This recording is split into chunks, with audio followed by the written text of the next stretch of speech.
right, hey, this is Jack with Reynard, and we are hosting another episode of By Design. It's been a little while, and I'm really excited because I'm joined by my friends Seth and Hope from Soulhouse. How are y'all doing?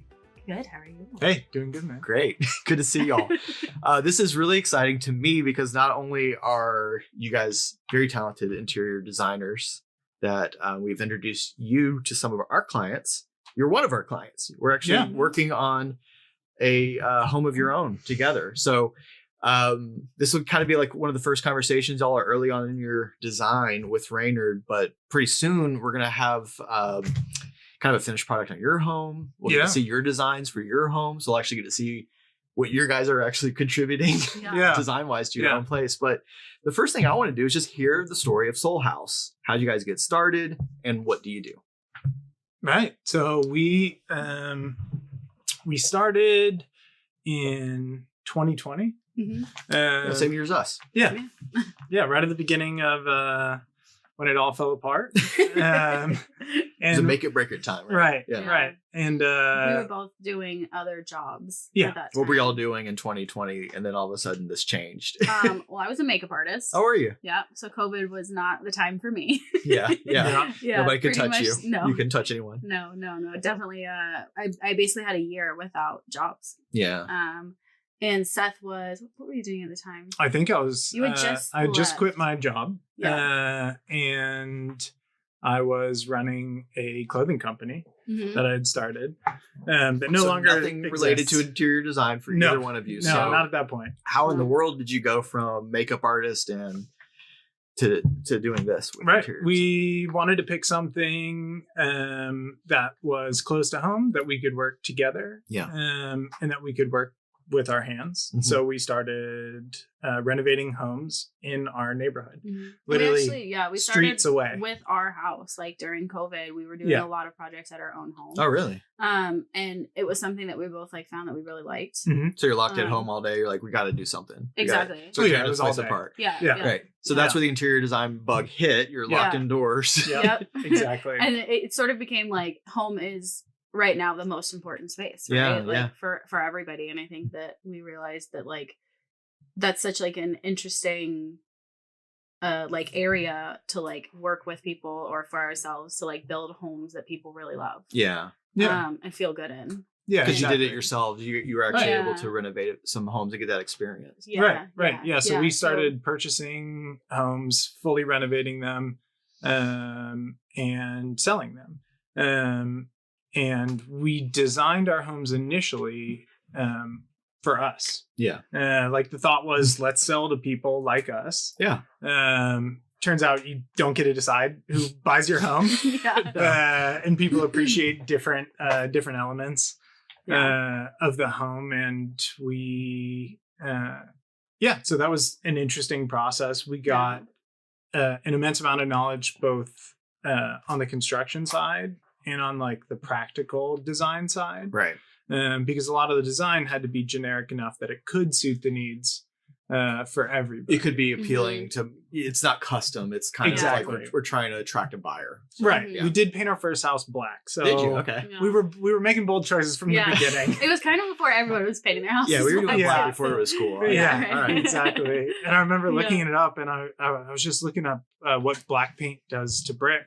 And it was like, also, it increases your electricity bill by 20% a year. And I was like, oh no, what have I done? So lessons learned. Yeah, a lot of lessons learned. But that's the beauty of it. You get your hands dirty, you find some things out. Yeah. So you started out renovating and flipping, I guess, for lack of a better term. But then you decided, hey, we've learned some things. It sounds like we've learned some things about the process of putting a design idea into production. Right. Like you're taking something with intent, painting it black, painting it, to sell, whatever the design intent is. And now the challenge is like, how do you put that in production in a way that's meaningful? Right. Yeah. So take me up to speed now. Like, what do y'all do with clients today? So basically about a year and a half ago, or maybe 2 years ago now, we were pregnant with our second baby, and Atlanta just wasn't feeling like home anymore, I guess, in some ways. So we decided that we were going to move up to Blue Ridge. And it was kind of like fast. Yeah. I was like 28 weeks pregnant. We had to find a house. Like, and whatever, moving while you have, oh my gosh, that's stressful. Yeah. We had a couple of houses left that we were selling in Atlanta, but we were like, let's just go. We found a cabin that we knew that we could renovate and fix up to feel like us.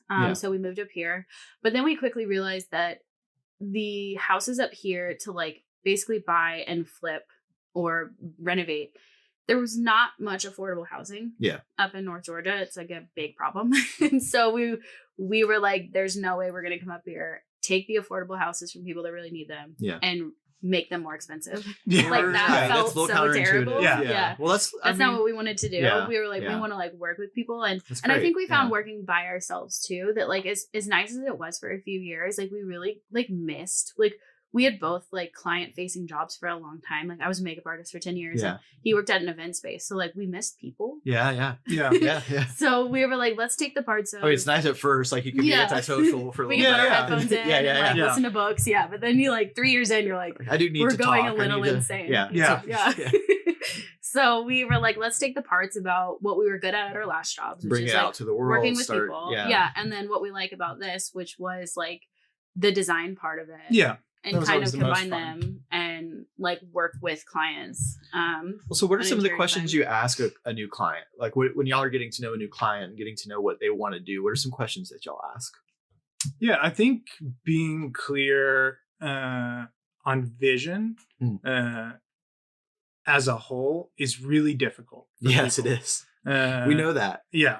Absolutely. Yeah. It's the and same it's not thing. just this field, it's like every field, right? Yeah. It's like people like things, but they don't necessarily like know what they like. Right.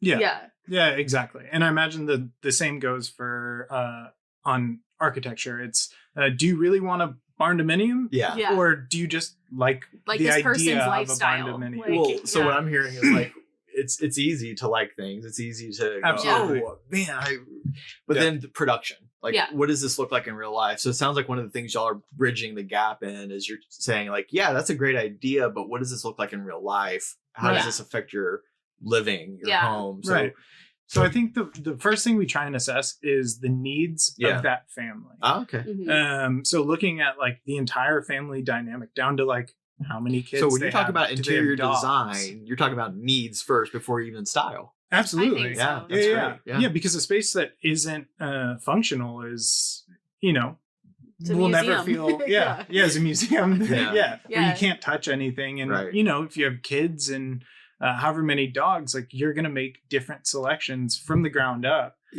on materials. And things will function differently in the home.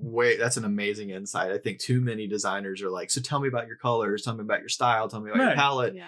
And they're like, well, what if you pick out this great paint and you have the 2-year-old who puts their exactly peanut butter and jelly hands on or the wall? They have like a Pinterest of white furniture, and I'm like, do you guys want a white couch? And they're like, oh no, we can't have one. We have kids. It's like, why are we looking at and so we're like, okay, well then I think you like the idea of a clean space, but we can do that with different colors. Yeah. Do you know what I mean? What did you say to me earlier before we were why do you like it? What was that? It's do you like this because it's pretty? Yeah. Or do you like this because it like fits your lifestyle? Yeah, what a great question. And that's something that like we ask each other a lot too. We're like, do we like this because it's pretty, like aesthetically it's like something we like, or do we like it because it's gonna fit into our office, you know? And, like those are two different questions. Like if you live in a mid-century home or you live in like I don't know, we lived in a home that was built in 1910, and those are very different styles of home. The furniture doesn't, you know, we like a certain style, but it doesn't necessarily fit the space, it doesn't necessarily fit your lifestyle.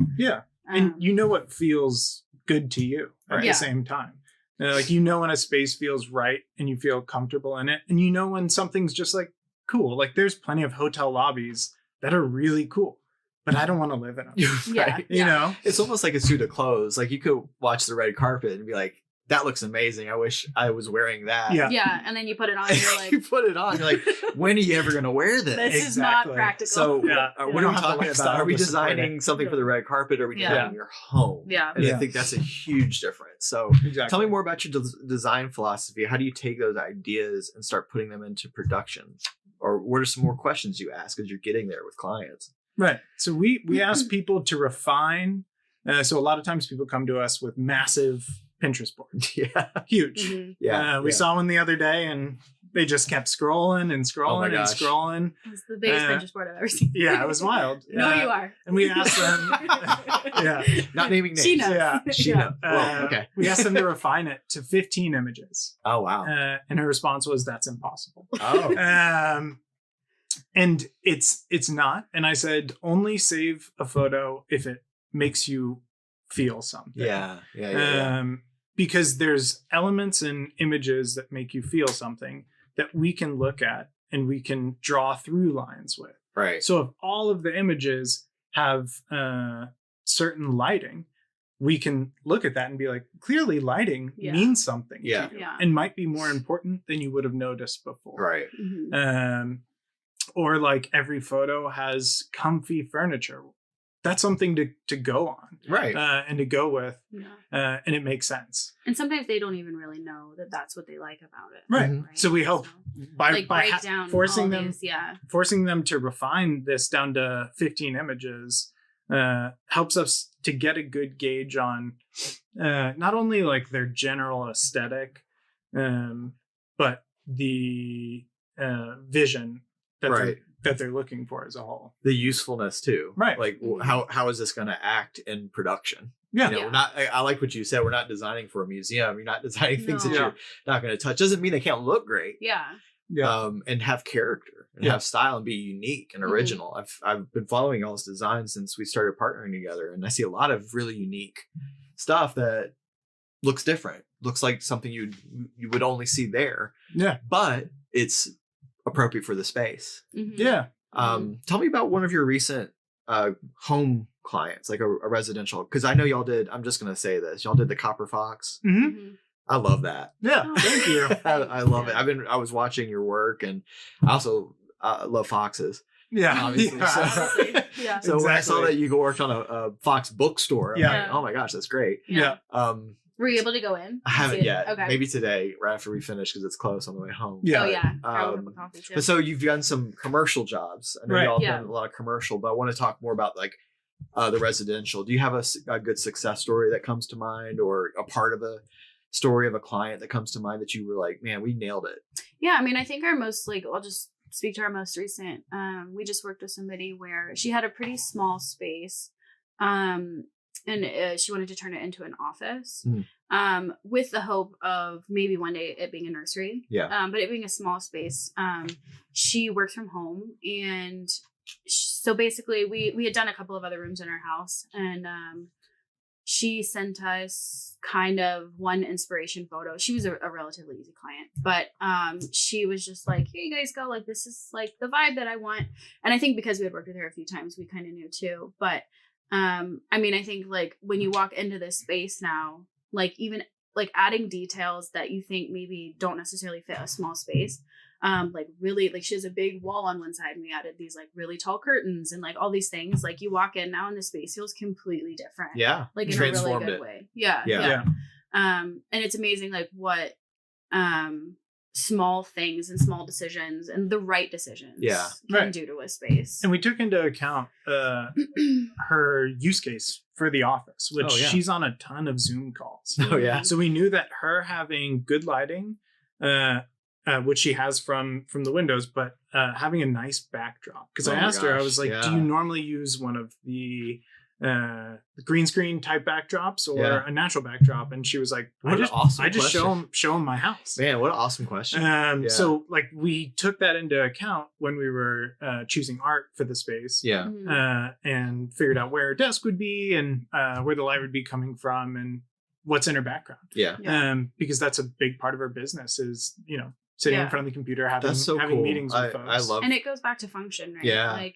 It can be beautiful and functional.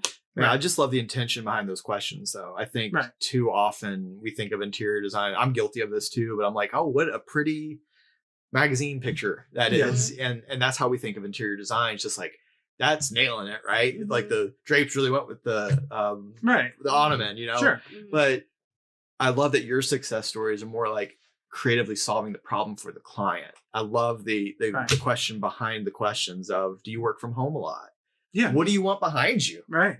When you're are you want a professional something, or do you have to blur your screen, or do you want something you can be proud of? What an awesome question. Exactly. Yeah. Yeah, and I think the same thing goes for folks building a custom home. Yeah. These questions have to be up front, or it makes getting the desired result, slightly more difficult. It's really hard. Or more expensive. Yeah. Change orders. It ends up being difficult to backtrack. Yeah. And that's why we like to be involved in the process, especially on a custom home build. Yeah, early on. Yeah. Like as early as possible. like making introductions in phase one. Yeah. I think that's the best time to do it, so that hopefully we can hold your hand through phase one. Yeah. And have input. Right. And you can essentially dump all of your ideas onto us, and we're like, all right, so let's take a look at your lifestyle. Let's take a look at how you want to use the home, how you want to entertain in the home, and how you want to feel when you walk in the door. Oh man, James. Yeah, you just I just thought of a quote from James. Was that what's the experience when you come home? Yeah. How do you want to feel when you come home? What a great question, because intention is everything. Yeah, Like, you've invested a ton of money and potentially years of energy into designing your dream home. And there's a big difference between a house and a home. Yep. And my fear for custom home clients is it ends up being a house. Yeah. And then they have to take a look around and be like, well, how do I make this a home? Yeah. And I think making it a home from the beginning should be a huge part of your intention in the process. And I'd like people to know that that's the stuff that makes the second you open the door. Yeah. Not only is it the people that are there, but how you feel. Well, gosh, I think I remember we met. Was it a year ago? Almost a year ago. Maybe, yeah. We met up in Blue Ridge, very specifically. And I remember asking you the question, why did y'all pick the name Soulhouse? Yeah. You kind of answered my question. Yeah. Every house has a soul. Yeah. Yeah. I think that's a great way to summarize what and why y'all do things. But obviously, having this conversation is a great way to hear more about what that means. Yeah. I mean, I think we came up with that when we were renovating. Yeah. And the idea was to keep intact the elements of that home that made it, that gave it the initial soul that it had. Yeah. And then we'd build upon that. Yes. So that people weren't buying, empty, flipper special type stuff. Yeah. So we put a lot of intention and thought behind making unique choices in every element that we designed in those renovations. And I think in the custom home build process, it should be the exact same. Absolutely. Yeah. There's not much of a difference. Yeah. No. Yeah. You're putting things in place, whether it's inside or outside. The biggest difference is that we're getting to know the person that's going to live there. Yes. Right. Yeah. Versus imagining or creating this person in our head and designing for a person we don't know. Yeah. Right. And that's the idea of the soul in the custom home is you're building a home that doesn't have a soul yet. You get to put the soul in there. You have to give it that. Yeah. It well, that's a great way of looking at it. It doesn't have any stories until you put that meaning there, and it belongs to the client. Our job, in your case, you're our client, so we get to partner with y'all to bring that soul to life. This is the one and only soul that's going to go into your place on Cardinal. Yeah. And then you do that for the next client. You do that. So we're always, it's that community and that collaboration that we value. I wasn't trying to make you move. Oh no, you're fine. I realized the Stanley thing was showing, and I was like, I am spill prone. It does happen a lot. Moment of self-awareness. Thank you though. So if somebody's listening and they're like, I'm in awe of your work. I think I did see somebody say, I'm in awe of your work. It's unreal. I'm assuming they were talking about Soulhouse, not Reynard. I'm in awe of Reynard's work. Yeah. My goodness, some of the stuff you guys have been posting lately, I'm like, person behind the camera is the one who makes the stuff look amazing. Yeah. So, which is Kaylin. Yeah. I'm making her blush. So, but yes, thank you. I think good photography goes a very long way. Yeah. Absolutely. Good photography does go a very long way. Yeah. We need some more interior photographers, so I might be calling you. I think it's the same thing. Like having we've looked through a lot of interior photographers, and there is real estate photography. There's Airbnb photography, and then there's Nah. Interior photography. interior design photography. Yeah. It's like you can tell who's passionate about the same things that we are, that feel the same things. You can see it. Yeah, when you because walk there's in. perspective. Yeah. Lighting. And that's how Yeah. we want people's homes to feel. Like there needs to be a perspective and a story. Yeah. That tells the story of your custom home. Right. You know. And sometimes I think Seth and I, like, we never go into a project thinking about what the photos are going to look like at the end. And that could be a good or a bad thing, right? Mhm. But it's not about that. Like, sometimes, like, with the coffee shop, like, there are things that don't photograph as good as they feel. Yes.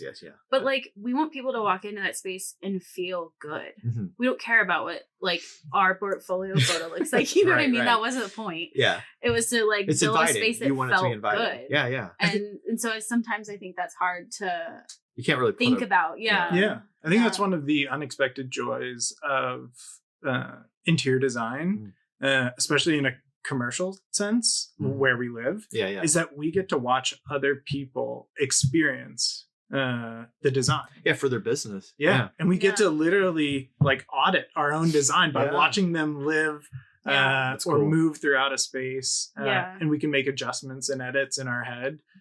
Or in real life, which we've done. Or in real life. Because we're friends with the owner. Yeah. So we're like, hey, we think this would It's a work great better, place actually. to try things out. Too. Exactly. Yeah. That's awesome. Well, what I was trying to lead in is it's just that let's say they want to get connected with Seth and Hope. What's your process like? How do you start with clients? So I think the step one would be a discovery call. Mm-hmm. So you can email us through our website, or you can reach out to us on Instagram, because we're about to actually rebrand our whole website. We're in the process of doing that. But so if that's down for whatever reason, you can DM us on Instagram. But basically we would set up a phone call, and normally it's, 15 to 30 minutes, just kind of depending. So typically y'all start out with like a 30-minute get to know you consult. Yeah. That's See if we're a free, good right? fit. You don't charge people for that. No. Yeah. Yeah. So totally free, and you kind of just get to know each other on a personal level, but also like what your needs are. Yeah. So anybody then- can just be like, hey, I don't even know what I'm doing. Mm-hmm. Yeah. I don't even know where I got to start. Yep. Can I just throw some stuff at you really quick? Yep. Yeah. Totally. And sometimes we're not the best fit for people, and we would, Sure. usher them in the right direction. Yeah. Some people just need to affirm that they're moving in the right direction. We're Right. open to that as well. So So you guys are looking for creative homeowners who are maybe just like, I need a starting point, and Totally. they've heard something from you about understanding intention or understanding design. Mhm. Y'all would be a good person to talk to. Then it sounds like. absolutely. Yeah. Totally. Yeah. Regardless if somebody uses us or not, I'm always interested to hear about the projects that people are working on. Yeah. Because it helps us and gives us information to take to the clients that we do end up working with. Yeah. And y'all love it when people ask you about what's trending, right? Yeah. We were talking about that. So it's somewhat of a hot take. But Seth's hot take. I think it's something that This is the epilogue. Yeah. Seth's hot take. Seth's Yeah. hot take. something that gets a lot of traction online is trends, Well, and the yeah. idea of what's trending in 2025. Sure. And people are like, oh, color drenchings The in Pantone color. and double color drenchings out. And I think trends are impermanent. Sure. They are passing. Well, by definition. Yeah. And they're also not for you. Right. They are for just the purpose that they are. Yeah. They are just a passing phase. Well, are they informative? Do trends inform? Absolutely. Because maybe I'm overthinking this, but I love Art Deco. I love mid-century. Right. Like if I'm walking through, we were in Palm Springs a few weeks ago, and I was like, Palm Springs mid-century modern. Yeah. Mhm. That's my, I almost said that's my jam. It's like because I'm a white girl. But like I feel that, I feel that that resonates with you. Yeah. So I do, and that came from a trend, right? Yeah. Mhm. So Art Deco came from a trend. Mhm. Victorian came from a trend. That's a good point. Where do trend, like what role do they play? Do they inform design at all? Do they help you in the creative process? Like Absolutely. push back? Mhm. Or- Yeah. Yeah, and I think sometimes like trends are fleeting, like colors of the year and stuff like that. I did hear something one time that people were like, this isn't for you to take and go build your whole house around. Yeah. It's just a little inspiration clip. Yeah. Like just take it Yeah. and be like, oh, I actually like that color. Maybe I could incorporate that or make a little bit of a bolder choice in my bathroom downstairs or whatever, you know, Mhm. like I think more so thinking about it like that, like Seth saying, rather than taking it and Make it your own. Yeah. Instead of and then duplicating or feeling like you have replicating. to paint your cabinets a burgundy color because that's what's Yeah. trending. And you're like, I don't like that. Also, You I think know, a lot like- of trends end up breaking design rules, which I think is a healthy That's what thing. they're Yeah. made to do. Yeah. Yeah. Like, it's subversive on purpose. Yeah. Right, Yeah. exactly. Like the idea of color drenching or Yeah. Nobody's done double this. Now I'm going to drenching. do it. Yeah. a lot of people don't know that you can paint your trend. You know, like Right. a lot of people had never seen that before it became a quote unquote Or that you- trend. Up Yeah. until like I was a kid, everything had wallpaper in the 80s. Yeah, Like, exactly. Everything was wallpaper when I was Yeah. a kid. Yeah. Now, like you do not see but then they're like, oh, wallpaper's back. Why? Because nobody was using it. Right. Exactly. Right. Yeah. But it's just Yeah. like it's like the antithesis. Like Yeah. whatever you can. Yeah. And I mean, like I saw to your wallpaper point, I saw the other day people wallpapering the ceiling. And I thought in my head, I didn't know you could wallpaper the ceiling. You know, so it's one of those things that it ends up opening the Did you know you options. could put popcorn on the ceiling? Yeah. Really? We do know that. Oh, God.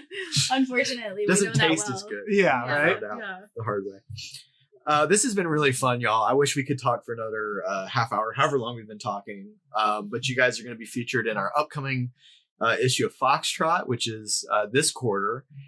So people who've been subscribing, they're going to get a free copy. So shameless plug, please sign up, and you'll get where's a it? print copy. Oh yeah, there's a shameless Show plug. it off. Seth, you can shameless plug for me. Yeah. Foxtrot, the story of home. Yeah. So beautiful. y'all are going to be featured in the next magazine together with us. But y'all, it was fun. We were grateful to have y'all as a client.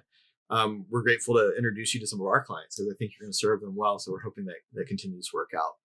So, Absolutely, we appreciate it a Yeah, lot. we appreciate it. Yeah. And also want to say it's been really great working with you guys. Thank like, you. Personally working with Personally y'all on as our well. personal Yeah, house. I think Yeah. that's another cool aspect is we also get to see your process. Yeah, Yeah, it's yeah. fun. and experience it from the side of we're building something personal. We know how that feels. Like, yeah, we understand what people are going through when they're building. Well, it's just as important to have good clients that you personally enjoy working with as well. That's sometimes we forget that. We're like, clients, we just have to totally take them on, take their money, and not enjoy it. No. We're all interviewing each other in this process to like build something great together. Exactly. Yeah. Well, thanks, Soulhouse. Yeah. I can't wait to see the new rebrand. Now you got me Appreciate curious. Yeah, All right. it'll be interesting.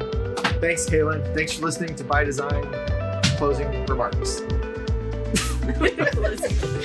Closing remarks.